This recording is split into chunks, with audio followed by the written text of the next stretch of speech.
I would like to welcome everyone to this session on impact business models. This is our second session, and next month we will have a third one and conclude these modules successfully, hopefully. First of all, thank you very much for everybody's understanding, for pushing it a little bit further. Sometimes unforeseen issues can come up. So I hope that was not such a big issue for anyone. And thank you for being here and being understanding for it. Very, very broadly, I would like to start with a short introduction to the Small But Perfectly Formed project, because here we have among us people who are associated with this project, and also people who are not directly associated with the project, but with its larger network. So it is good to provide a context to what we're doing here today. Small But Perfectly Formed is a collaborative international project with international partners that form a consortium that is dedicated to the acceleration of 28 small to medium enterprises from all over Europe working in the fashion sector to transition into more circular and sustainable businesses. Because SMEs or small to medium enterprise businesses are operating within the larger fashion sector, it is important to recognize that they do not only need acceleration in terms of business operations, but also a very important component of operating within this sector is also establishing contact with similar businesses all around the world. So therefore, in addition to the acceleration program that our project has, on the one hand, we also, together with one of our supporting partners, Common Objective, we are also building a transnational network of actors, which is, as you know, the Small But Perfect hub on Common Objective that you are a part of. Here on this hub, we are sharing resources on best practices, and we're also organizing webinars, as we're doing today, with alternative businesses from WFTO network to build a transnational network of sustainable fashion practitioners from all around the world. And as you know, as you may have seen and read, for these 3 months, April, May, and June, we are focusing on alternative business models, and we are directly engaging. We have the opportunity to directly engage with different members from the WFTO network. And today we are very lucky to have Alison Havens with us. Alison, welcome to our webinar. Alison will share her in-depth insights and knowledge on her business model and how it has been working, how it started, how it is going. So we will have the opportunity to learn more and more in-depth about especially achieving direct impact in sustainable and circular fashion world. So I do not want to take so much longer, because I would like to leave the floor to Alison. We're going to have a conversation with her. And so afterwards, after our conversation, we will go into smaller rooms where we will discuss a specific set of questions pertaining to alternative business models and achieving direct impact, and we will have the opportunity to get to know one another a bit better. So Alison, thank you very much for being here today. Welcome to our session. Thank you. Thanks for having me. Thank you. I would like to ask if you can tell us a bit about your business. What is your business? What do you do? How it started? If you can give us a bit of a general information. Yeah, so Yabal, we're based in Guatemala. We've been around, we started in 2005 as an NGO, actually, as a nonprofit organization. We started originally to respond to two communities. There were indigenous communities in the highlands of Guatemala that were destroyed during Hurricane Stan in 2005.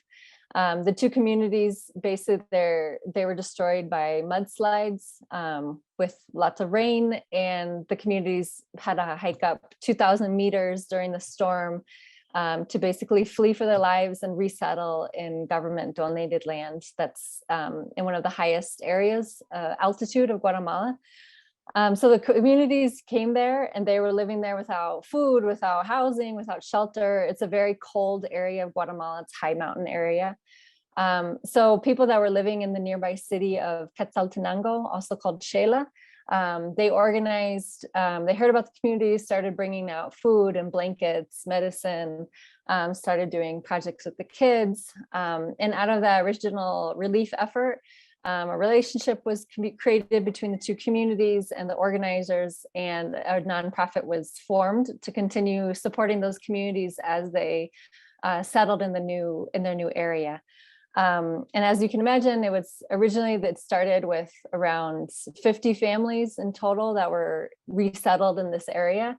But so we had to build, so we build housing, water systems, agricultural projects, infrastructure, streets, all that, kind of medical clinic.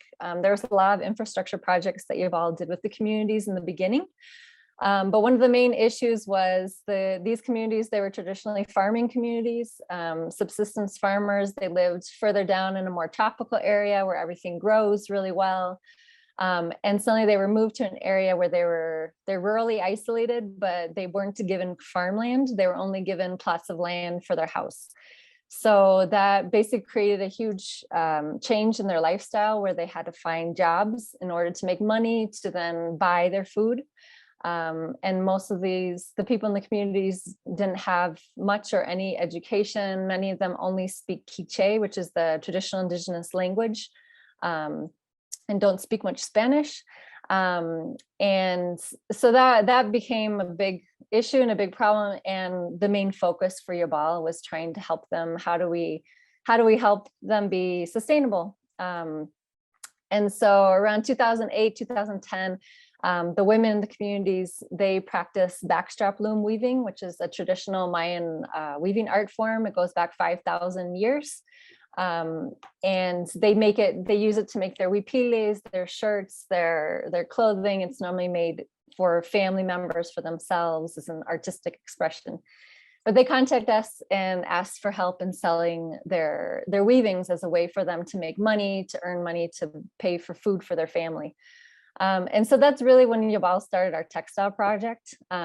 We started in 2010 and really focused our efforts since 2010 on creating a sustainable social enterprise with the women, with the goal of creating income for the women of those communities, and then 2 other communities that we brought onto the project. Currently, we work with over 50 backstrap loom weavers. We started with 8 women, and now we're working with over 50, 60 backstrap loom weavers. They're all in the rural communities of Santa Catarina, Ixtahuacan. And we work with a lot of international clients, as well as we have a local store. So our goal is really to provide sustainable, consistent income for each woman that's in our project. And then our long-term goal is to create enough of a profit from the sales to be able to fund our other social programs. We also do educational scholarships, food security projects with the women, reforestation projects in the area. And then during COVID, we did a lot of disaster kind of relief, like food donations and medical support. So that's kind of what Yabal does in a nutshell. Thank you very much. I think that was a great overview. I would like to ask a specific question with regard to how your business model works.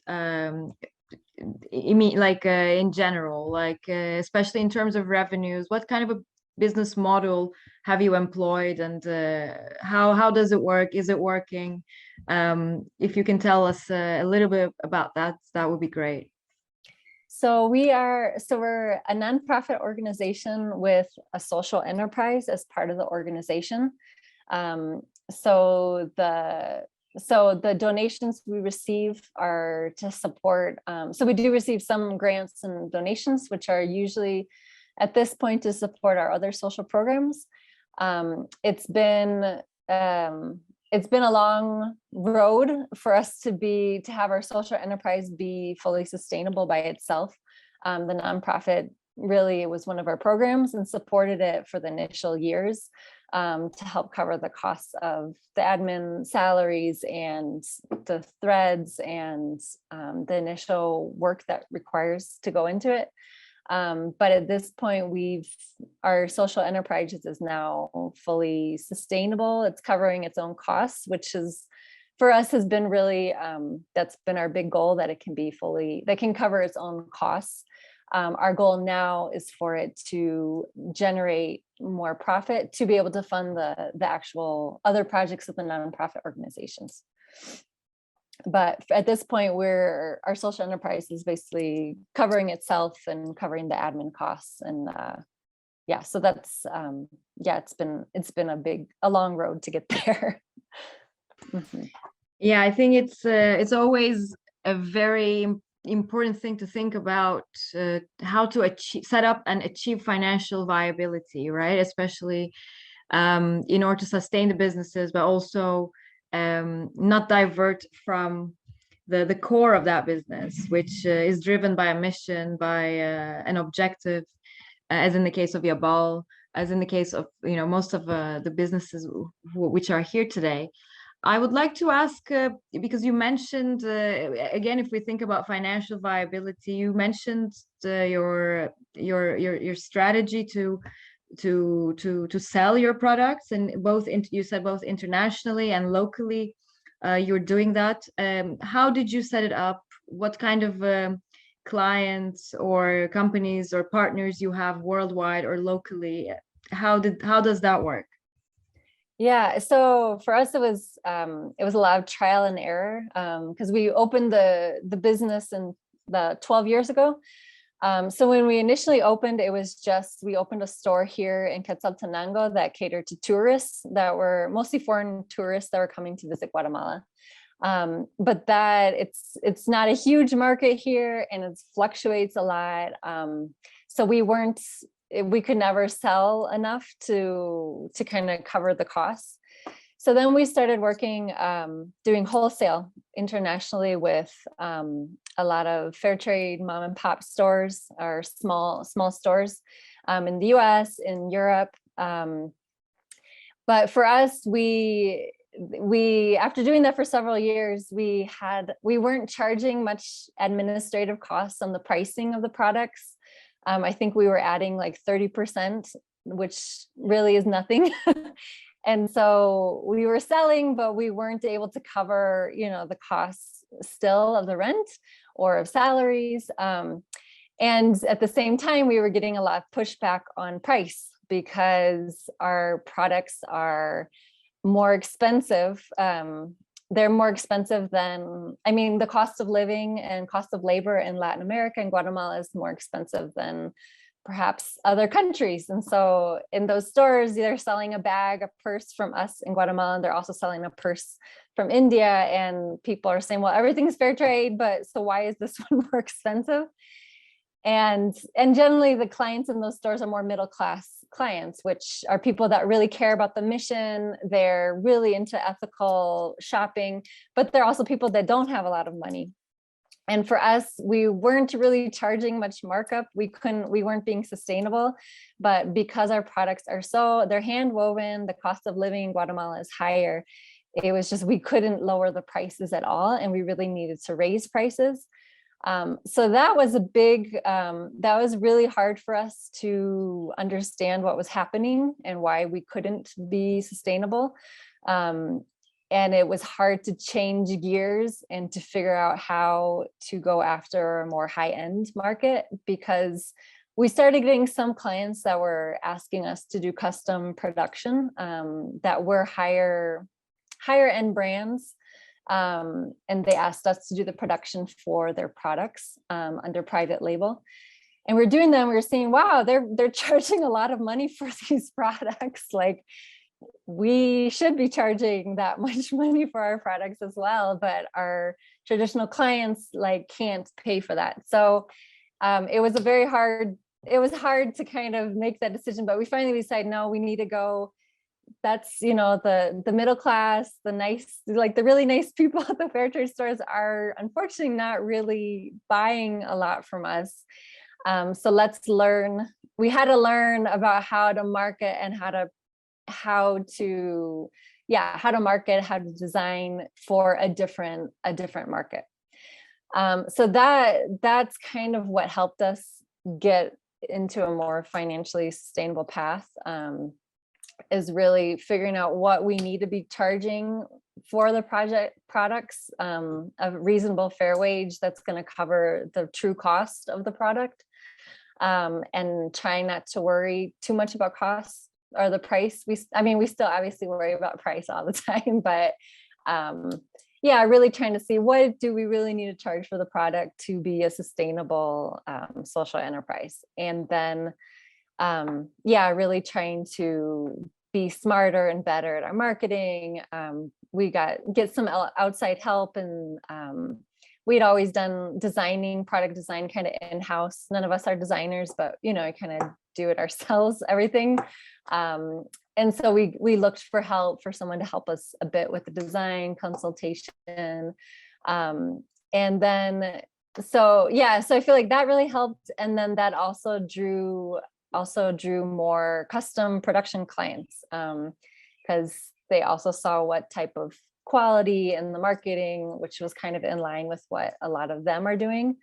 So in the last 2 or 3 years, we've started doing much more. The majority of our business now is doing custom design products for designers and for other brands that in Europe and in the US, and doing, taking their designs and then working, and we're the liaison between them and our artisan groups. And it's, we've kind of specialized in that service as well, and had a lot of experience. And it's I find it a little tricky type of work, but it's also created long-term relationships with clients. So we have maybe less clients than we used to, but the clients we have a long-term relationship with them. They do bigger orders, and we know them. And it's also very nice to have not just long-term relationships with our producers, but also with customers as well. Yeah, I was when you were talking, I was wondering the long-term, the longevity of relationships on the other side. How does that work, especially when you have bigger brands that you are taking the designs of and implementing and selling back? Does this, as a small business, does this work well for you? Like in establishing that relationship,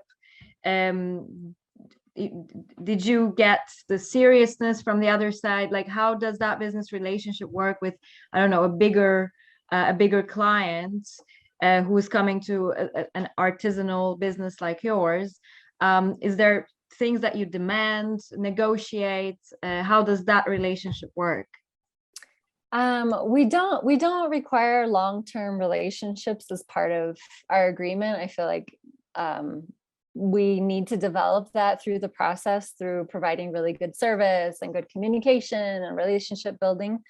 But we do, so for custom design stuff, design work, we do require a sampling process. So that was something also we learned the hard way of, agreeing to do a custom design that maybe seems easy, and then you do it and it doesn't come out, and the client doesn't want to pay for it, and it's not like what they thought it was going to be.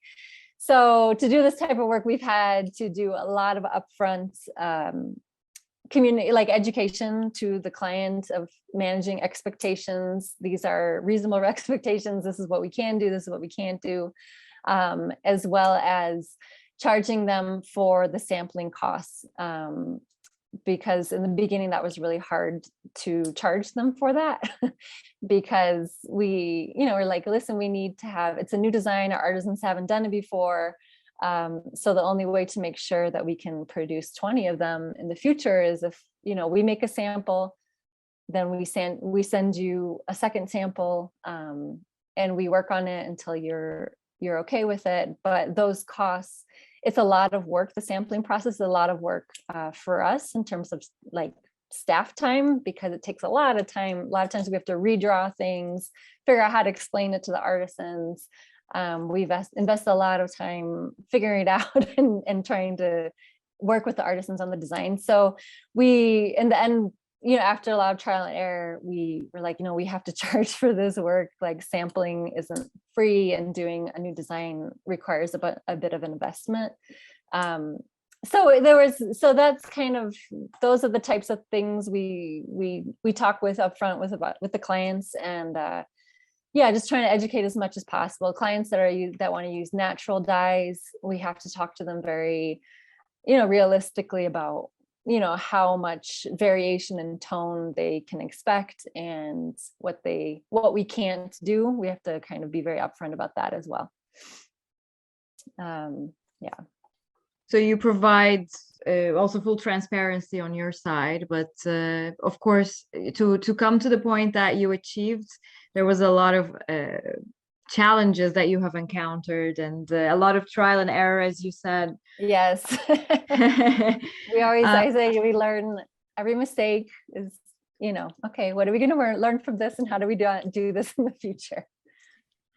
And at the moment that you're at, are you still learning through this interaction, or you think that there is an established model that you're following after years of encountering different experiences?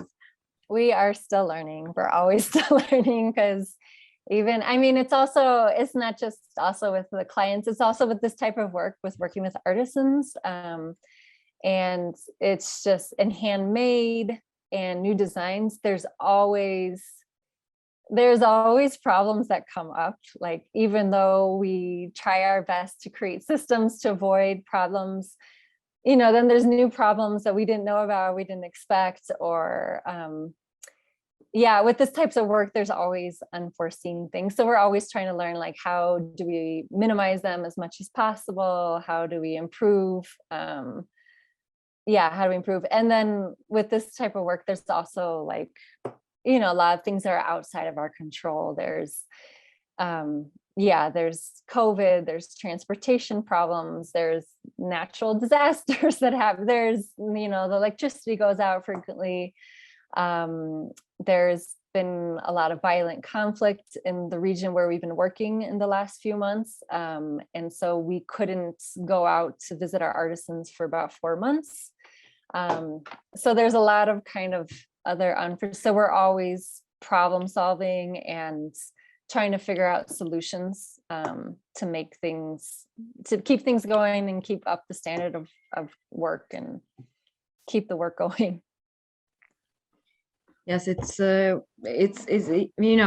sounds like there is a constant possibility of encountering new challenges, not only in terms of, as you said, like sales, etc., but also in terms of even the production process.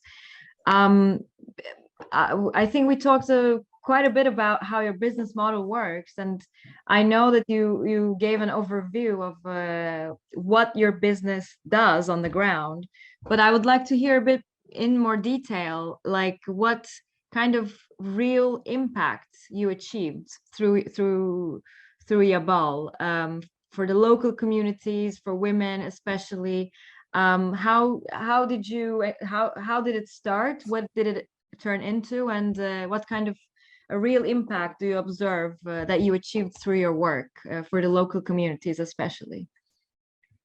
Yeah, so as I was saying, the Women's Weaving Cooperative, we started with about 8 women from the 2 original communities of Pakutama and Chuikutama. And since we started, it's always been important for us not to bring on new women into the group until we could assure that we would provide enough orders for all of them. So we started off doing 1 order a month, perhaps for each of the 8 women. And then little by little, the women, there would be other women in the community that asked to be part of it. And so every time a new woman wanted to be part of it, we would have to analyze and say, can we do 10 orders a month? Can we do 15 orders a month? Can we do 20 orders a month? And then we also started doing more frequent ordering. So every 2 weeks. We started doing it, and then more women wanted to join. So for us, it's always been very important not to bring on new women until we could commit to them to give consistent work, because one thing is to give work to 1 woman every 3 months, 1 order, which really, it helps, but it's not going to have a big impact. So for us, it's really the big impact has been central to our work, the big impact per woman in our project. So right now, the fact that we have 50 women, that means that those 50 women, we're giving each of them an order every 2 weeks. Sometimes of the year, we're giving them every week they have work. So for that, we've seen, a lot of that money goes towards paying food, paying for their children's education, paying for medical care. There's a lot of medical emergencies. Medical care is very expensive here. It's expensive to buy medication, any surgeries. So all that money is helping. Each woman decides where they need it to go, but on average, the women in our cooperative are also making at least 50% of what their husbands are making. In some cases, they're making the same, which in these communities, it's very patriarchal. Usually women don't work outside the home. They're responsible for washing, hand washing, for cooking, for getting firewood, for taking care of the kids. So women in general don't have, I would say in this area, they really don't have job opportunities. They don't have much education. So usually most of them are always 100% dependent on their husbands or male family members for money, for income, for getting money to buy food. So we've had women in the cooperative who've had abusive husbands or partners who use the money for alcohol. There's a big problem of alcoholism. And there's stories of women that have been able to leave their husband and sustain themselves and their children through their weaving work and with the support of family. But we hear lots of stories of how, aside from the economic impact, just how being able to earn their own money and contribute equally to the house costs with their husbands is changing gender dynamics. We've gone there, and with this, we see men carrying babies, which doesn't sound like a big thing, but it is a big thing. Generally, men don't take care of the kids traditionally a lot. The women have shared that when they have an order, the men will help with cooking or with taking care of the kids. And so those are big changes. They seem small, but they're big, small, subtle changes. And I think most change happens very subtly and over time. And so we've seen that there's a community leadership council that rotates every year, and it's elected to negotiate with the municipality on public works and projects. And for the first time, 2 women were elected to the council, and they petitioned to be admitted, and they're both from our weaving cooperative, and have expressed that they feel more empowered. So we see a lot of women's empowerment in small ways and big ways, aside from just the economic impact that it's having on women, their children, having enough food, and also the families, because it's not just the women. A lot of them, they're contributing with their husbands to taking care of their children, and it's making a big impact with their economic situation. Well, that sounds great. I just, out of curiosity, have you encountered also backlash in this process in any form? I wonder. We've done a really good job, I think, of maintaining very good relationships with the community. Because we have the Weaving Cooperative, which is our main work, but we work with community leaders. We've worked with them for over 15 years on different community projects. So I think we've built up a lot of trust and goodwill with the community. So they see, and we've asked our women, like, is there problems that you have more money or you're able to make more decisions? And they say no, like our partners are really happy that we're bringing in money because, the people that have good partners, I guess, that they're contributing and they're helping, move their children forward and give their children a better future. So I think, so what we've heard is that we've gotten full support from the community, not just for the Women's Cooperative, but I think also because we've done other programs there. We do educational scholarships. We've done microcredit projects. And so we worked with men in the community as well, predominantly men for some of these projects, as well as women and families. So I'd say also in this culture that's, we really try to develop relationships because generally a lot of the communities here, the Indigenous communities, it's really important to build trust and relationships in order to effectively work. So that's been a big part of the way we operate. I wanted to ask something, but one of our participants kind of asked. I was going to collect questions, of course, after our breakout rooms, but I was also curious, and Iris as well, the payment structure that you have for your artisans. So how are the artisans, the women, paid? Do they have a regular salary? Is it by piece? Are they part of the cooperative? And what kind of share or say they have? Can you also explain it a little bit to us? Yeah, so they're paid per piece, because basically we give them the work and then the women decide how much time they want to take. A lot of times some women will weave like 3 hours a day, some will choose to work 4 hours a day. They kind of work around their schedule and what is convenient. So when it's a new piece, there's the cooperative. So the Cooperative of Weavers, they are their own independent entity. We help them start it and we advise them if they have difficulties.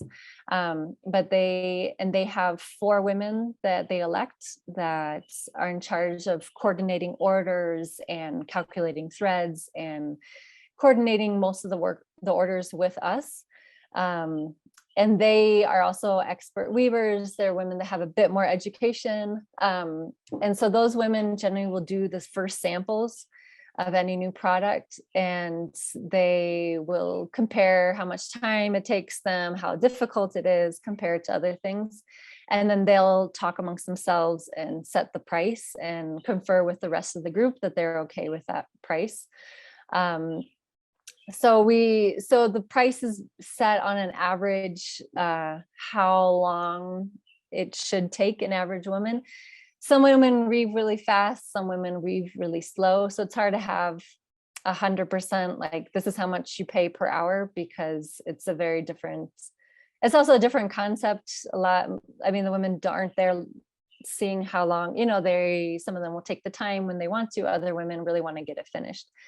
So, but we rely a lot on the board of directors, the 4 women, to kind of figure it out and see how long it should take to do and to set the price based on that. And then with the seamstresses, we work with seamstresses here in the city. And so with them, it's a lot easier to figure out how long it takes, to calculate how long it takes for them to make a pillowcase or to make whatever product. And as well, they set their price based on the sample and how long it takes them. And so then once we set the price, then that's the price going forward for that piece. Understand. Thank you. And maybe a last question before we go into smaller groups. I would like to ask you, what are maybe one or two suggestions that you would have for a similar business? Of course, I mean, you explain a lot of things, and a lot is a process, a learning process with ups and downs and new experiences. But if you can think on top of your head, what would be a top suggestion for a similar business? Yeah, I think so for us, I think like understanding your pricing and costs, or your costs and your pricing, is very important, to figure out how much you really need to charge and kind of compare it. It's not a science. Sometimes people think it's a science. It's not a science. It's kind of an art. I think there's an art to pricing. Formulas help, but they're not everything. So that's really important, I think, from a business end, but I guess most business consultants would probably tell you the same thing. Aside from that, I think I've mentioned, in the previous blog, that for us, being very sure of what your mission is, and not, in terms of ethical businesses specifically, it's very hard to drift from your mission, because I'd say business-wise, it's a lot more difficult, depending on what you're doing. It really depends on your area, your industry, but depending on what you're doing, it can be very much harder to make a viable business when you're paying fair wages and you're trying to use environmentally sustainable materials and be ethically responsible. So there'll be decisions along the way that you'll have to make, that sometimes one decision will be increasing profits and the other will be maintaining your ethical standards. And I think that will actually surprise you, because it'll come in a lot more frequently or fast than you anticipate.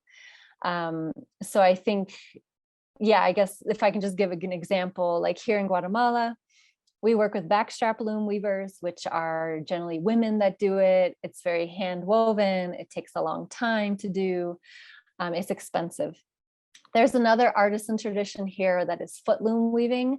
It's also technically artisanal made, but they're using large wood looms. It's more commercial. It's mostly men that do it, but you can produce fabric a lot faster and cheaper than you can with a backstrap loom. So we know other artisan groups that are also working in fair trade that do foot loom. They're doing great work. And sometimes we think, it would be really nice if we could lower the cost of our fabrics and use foot loom, because, we can also work with artisans. There's lovely fabric. But we have to go back to our mission. Our mission really is to support women artisans, and to preserve this heirloom tradition. It's a 5,000-year-old weaving tradition. It's in many communities, women no longer learn it. They don't practice. It's dying out in many places. So that's also a big mission, is to preserve it. But those types of decisions come into the business frequently. So when you're trying to do both business and be ethical, we live in a capitalist world, and it's very hard to maintain the ethical part sometimes. So I would just be very clear with yourself what your lines are, what your limits are, and what your mission is.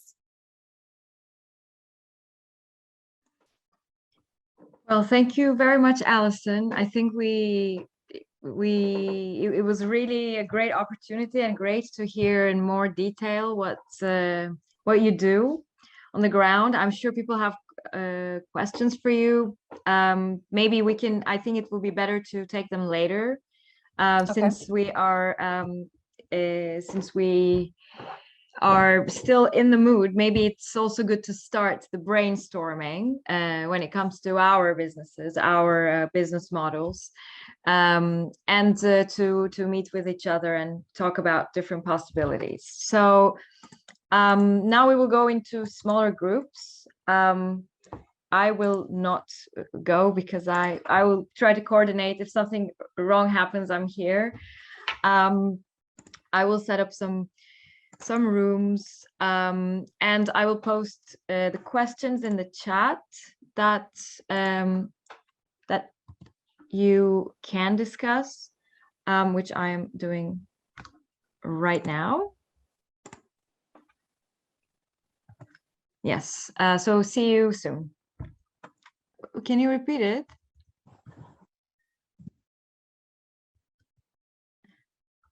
My name is Mansoor Lari, and I am from India, from Lucknow, India. And it's quite late in the evening. It's around 10:30 in the night. Thank you, Mr. Mansoor, for joining us, although it's quite late for you. Yeah. It's No, it great. was very interesting. I just attended one of your rooms, and we had a very, very good discussion. So I just briefed them about this WFTO conference, this summit, which is going to take place on the 22nd, 23rd of August, because some of the participants there were from Europe, and they informed that getting good connections of producers is difficult. So I told them that the WFTO conference is a very, very good platform to engage with the global South producers, because some of them or most of them will be coming. Yes, I mean, we are promoting, of course, as WFTO, our summits through different channels, also for the project. The small to medium enterprises, which are part of the acceleration program, are already informed about it because they will be in Berlin that time as well. But for the other businesses which might not be part of the acceleration program, but from the larger network, if they check our website, they can, I believe, have more information about it. And thank you for also for mentioning it to people. Yes, yes, thank you. So welcome back, everyone. I hope that everyone had a very good conversation in the small groups. I was just wondering if there's anything that you would like to ask to Alison. I think Alison, some people had the opportunity to be in the same group as you. Maybe you already answered some questions, but I think this is a good moment to ask questions for Alison if you have them. So you can write them in the chat or raise a hand, and we can go take it further from there.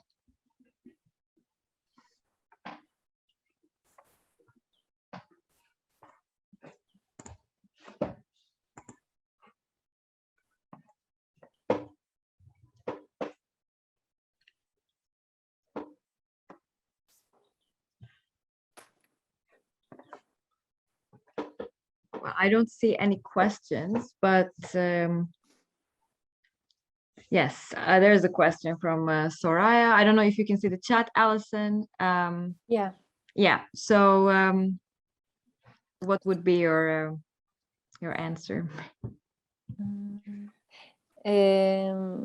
So she's asking tips on cost model, how to take care that the company survives, rules of thumbs for markup. I think it depends a lot on what industry and sector you're in. Varies a lot. As I mentioned, when we were first starting, we were taking the cost of the product, which includes labor and materials, and we were basically just adding 30% to cover the admin cost, kind of as just something, and then we kind of, yeah, through the years, and then talking to other people in the industry, I think the industry standard that I've always heard is that you should double your cost, and that should be the markup as a wholesaler.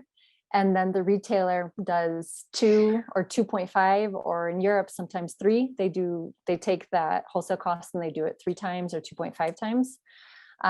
For us, we are charging more than 30%, but we can't make it still to doubling it, just because the market, it's still hard to charge that much. So we do a markup maybe about 50 to 60%, depending on the product. And we try to increase that. But it really depends on what your product is, what your industry, if you're working with sweatshops in China, I think, what do they mark it up like 20 times? So, you know, what is that, like 2000%? I don't know what the math is, but so I think it depends. And so that's why I say, like, setting the price is an art, not necessarily a science. Like, you can use these formulas and they help give you a sense, but you kind of have to take into account what works for your business, what the market can really do, what your competitors are doing, what prices they're putting. So I hope that helps.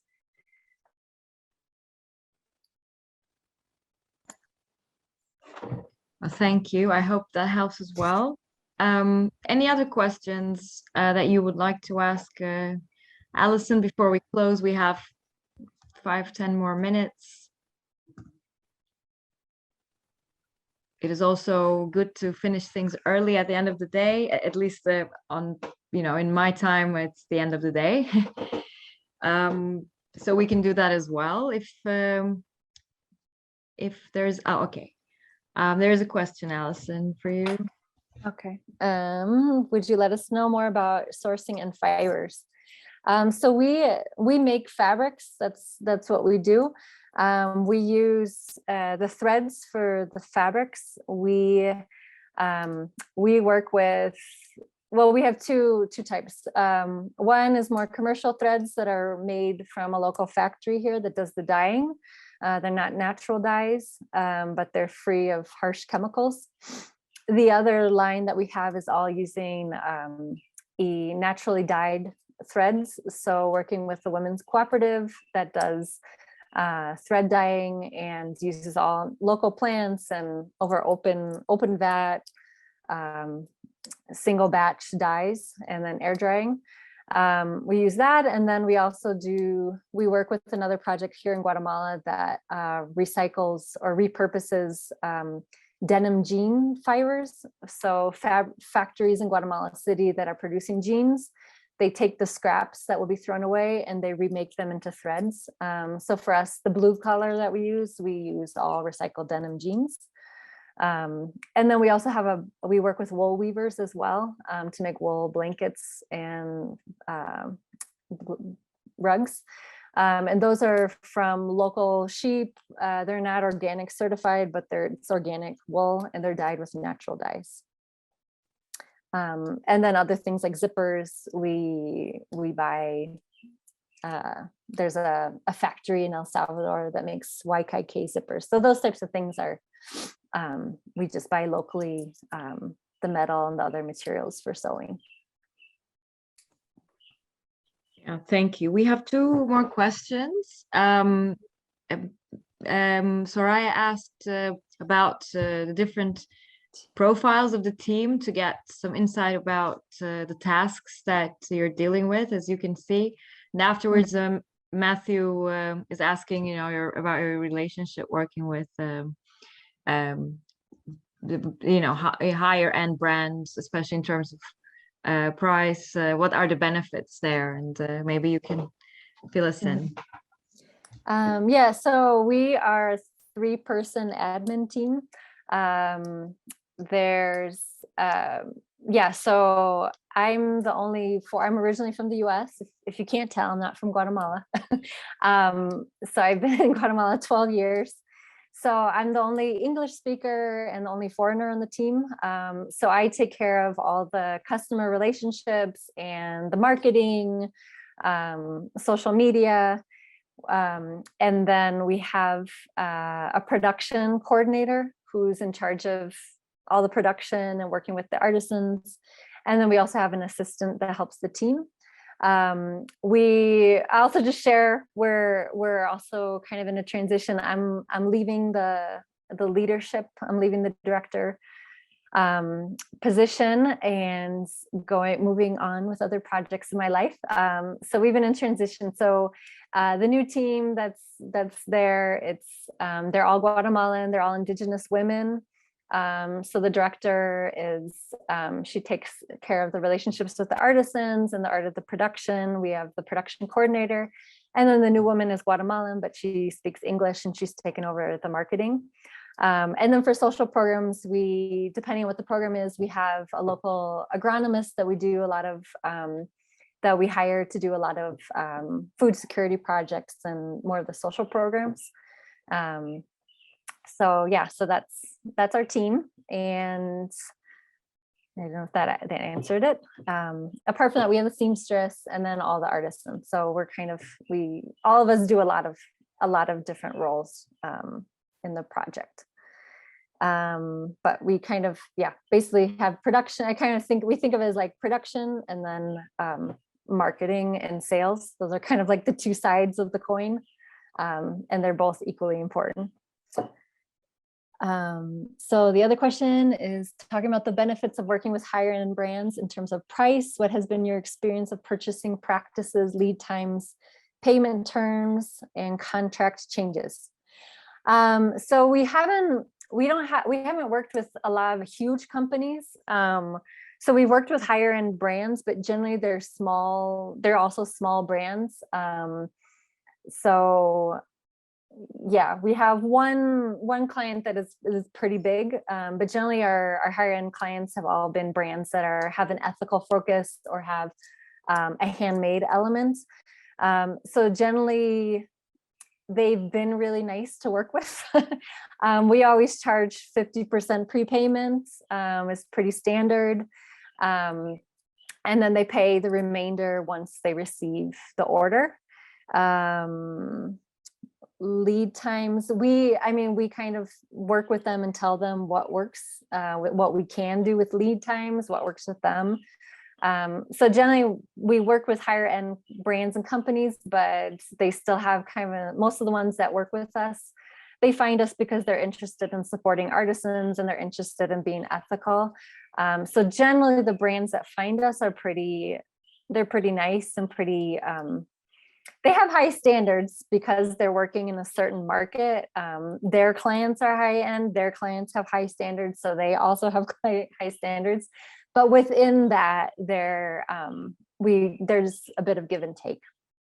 So it's not quite, we haven't really had the experience of working with more mainstream big box stores or mainstream big companies, which I don't know how that is working with those. Thank you very much, Allison. I think we can wrap our session up because it's been an hour and a half for everyone. Thank you so much for being here, for all of you. I think we had a great session, and I'm already looking forward to the next one, which we will have on the 20, just let me check, on the 21st of June.